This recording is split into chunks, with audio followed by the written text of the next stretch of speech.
Let's look at reports and team management.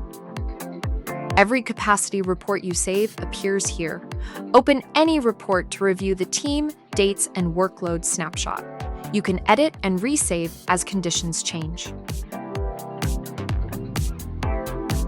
The Reports section lets you generate detailed capacity reports. These are shareable documents your team leads can review without opening the planner themselves.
Team management is where you create teams and programs. Teams group your people.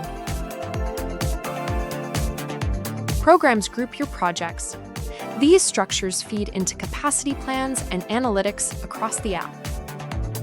That wraps up the capacity module. Next, time tracking and reporting.